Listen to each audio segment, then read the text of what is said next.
Have you ever gotten to the end of a workday and thought, I was busy all day. I answered emails. I helped 3 people. I fixed that report. I went to 2 meetings and I answered approximately 47 questions. And I did absolutely none of the work I was supposed to do. Because apparently your job has 2 separate job descriptions. There's the one with your actual responsibilities, and then there's the secret one that says available for anything anyone needs at any moment. And somehow that second job keeps winning. So today I want to talk about why it can be so hard to get to your own work. And more importantly, how to stop letting everyone else's priorities quietly take over your day. Because this isn't just a matter of making a better to-do list. It's a workflow problem. Here's what makes this so tricky. A lot of your own work is quiet. That report you need to work on isn't going to send you an email. The process you've been meaning to improve isn't going to team message you. Hey, just circling back on whether you're ever going to fix me. Your planning doesn't pop up in your inbox marked high importance, but other people do. They email you, they call you, they message you, they walk over to your desk. They send you a meeting invitation. They follow up on the email they sent 11 minutes ago. Their work has a delivery system. Your work usually doesn't.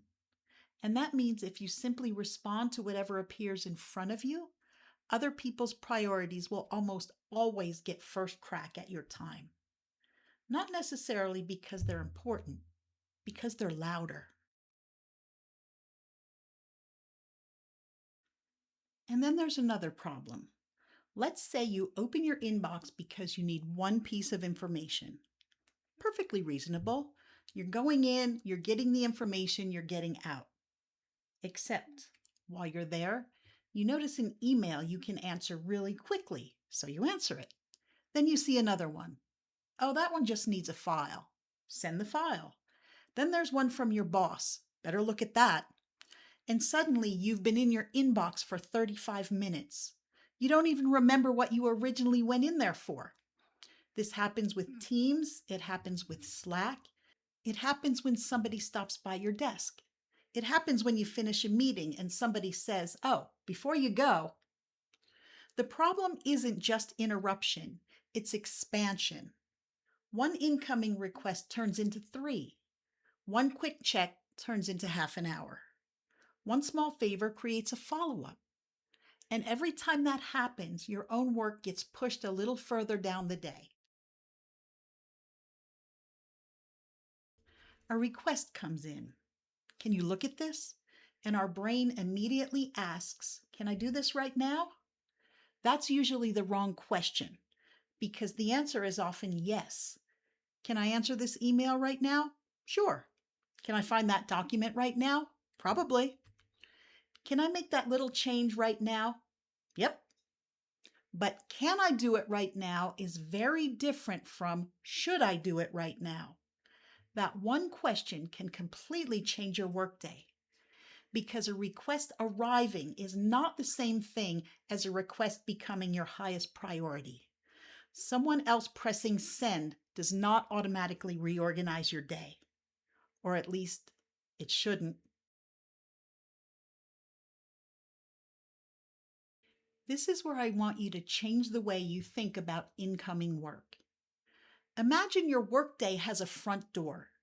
Emails come through it, messages come through it, requests come through it, new assignments come through it, random do you have a second questions come through it. But just because somebody comes through the front door doesn't mean they get to walk straight into the kitchen and start rearranging the cabinets. Incoming work needs somewhere to go before it gets your time.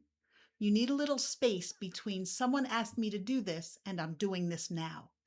That space is where you make a decision. When something new comes in, I want you to run it through 4 quick questions. Not a complicated system, not a 17-column spreadsheet. 4 questions. Number 1, what exactly are they asking me to do? This sounds obvious, but vague requests create a lot of unnecessary work. Can you take a look at this? Take a look and do what? Approve it, proofread it, fix it, give feedback? Sometimes the first thing you need to do is clarify the request before you give it any of your time. Number 2, when does this actually need to be done? Not when did they send it. When does it need to be done? Those are two completely different things. An email that arrives at 9:07 this morning may not need an answer until Thursday.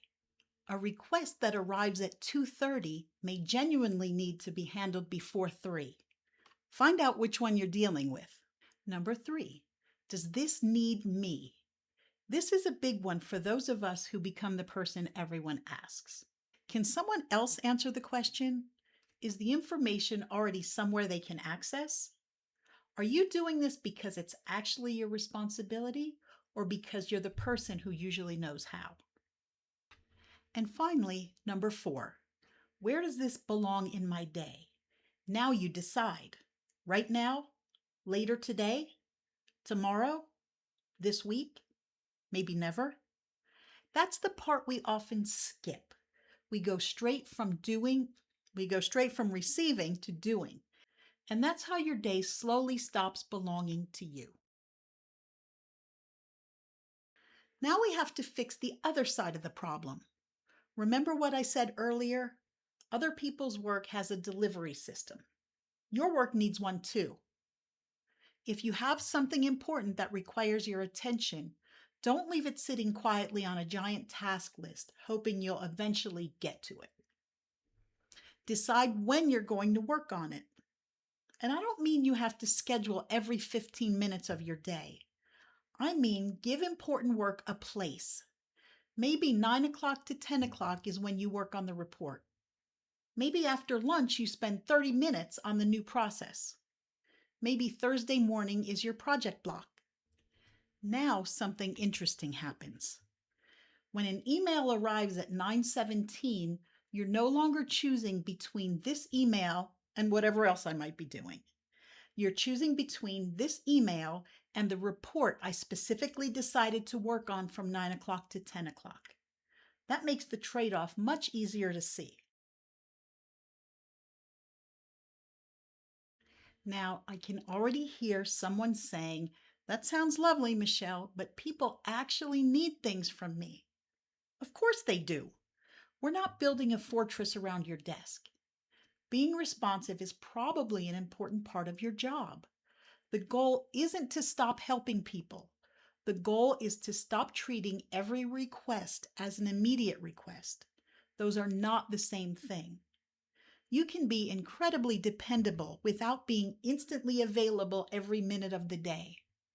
In fact, you may become more dependable because you're making deliberate decisions about when things will get done instead of trying to hold 19 incoming requests in your head while simultaneously working on a spreadsheet. Tomorrow morning, before you open your inbox and let the rest of the world tell you what your day is about, choose one piece of your own work. Ask yourself, what's the one thing I don't want to leave undone today? That's your work. Give it a place in your day. Then when new work arrives, don't automatically do it. Pause. What are they asking?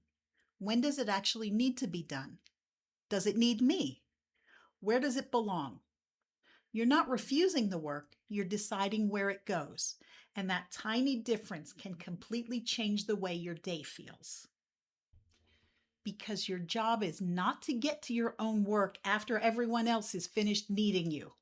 Spoiler alert, they're never going to be finished needing you. Your work has to get a turn too. Sometimes the only person who can make sure that happens is you. If your workdays constantly feel like they're being run by whatever pops up next, take my Workday type diagnostic.